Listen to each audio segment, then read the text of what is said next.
Hello দর্শক, আমাদের নড়াইলের বিশ্ববরেণ্য এস.এম. সুলতানের জন্মশতবার্ষিকী উপলক্ষে 10 দিনব্যাপী যে মেলার আয়োজন করা হয়েছে, আজ 7ম দিন।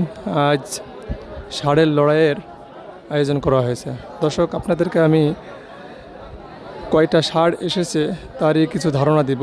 প্রতিটা ষাঁড়ের কাছে যাব এবং দেখানোর চেষ্টা করব। আসলে এই ষাঁড়ের যে লড়াইটা, এটা গ্রাম বাংলার ঐতিহ্য একটি খেলা। আসলে বর্তমান প্রজন্ম জানেই না যে ষাঁড়ের লড়াই হয়, কিন্তু আসলে আপনারা এই ভিডিও দেখলে বুঝতে পারবেন যে কত কত বড় বড় এবং বাঘা বাঘা গরু আসে এই লড়াইয়ের জন্য। দর্শক, গরুটা খুবই ভয়ঙ্কর। দেখুন কিভাবে সে রেগে আছে এবং ডাকতেছে, কেননা সে যুদ্ধ করার জন্য প্রস্তুত। এই জন্য সে খুব রাগান্বিত এবং সে খুবই ডাকতেছে। আর একটা গরু উপস্থিত হয়েছে, ঘুরে ঘুরে দেখুন কালামানি। এটা খুবই ভয়ঙ্কর। যুদ্ধ করার আগে প্রতিটা গরুই তার শিংকে ধারালো ধার দেওয়া হয়, শিশু করা হয়, যাতে যুদ্ধ করার জন্য সুবিধা হয়। সে টিউব দিতে হয়, কেননা টিউব না দিলে অনেক সময় যখন যুদ্ধ হয় তখন ওই শিঙের যে সুচলের মাধ্যমে ওই কানটা আপনার ফোটা হয়ে যায়। এই জন্য ওইটা সেফটির জন্য টিউব ব্যবহার করা হয়। এটা ভয়ঙ্কর কালা, মানে এটা কালা ময়না আমরা জানতে পারছি। দর্শক, কী করতেছে দেখুন, ভয়ঙ্কর। সে যুদ্ধ করার জন্য সে অলরেডি প্রস্তুত হয়ে গেছে এবং যুদ্ধ করার জন্য সে খুবই টাকা রেখে। দর্শক, ভিডিওটি খুবই স্পেশাল হতে যাচ্ছে। আপনারা দেখতে থাকুন, ভিডিওটি দেখতে থাকুন। আর আরও নিত্য নতুন ভিডিও পেতে আমাদের চ্যানেলটি, পেজটি অবশ্যই সাবস্ক্রাইব করে দিবেন, ফলো করে দিবেন ফেসবুক পেজটি।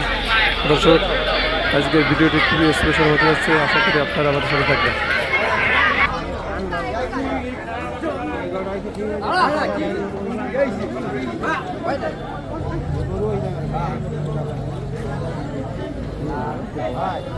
এক সিঙ্গি দিতে হয় না, দুই সিঙ্গি দিয়ে লাগে।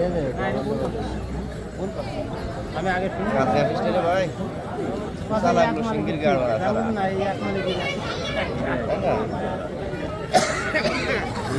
দাঁড়ালো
আরেকটা দিয়ে দি ভাই, দেই আরেকটা হবে।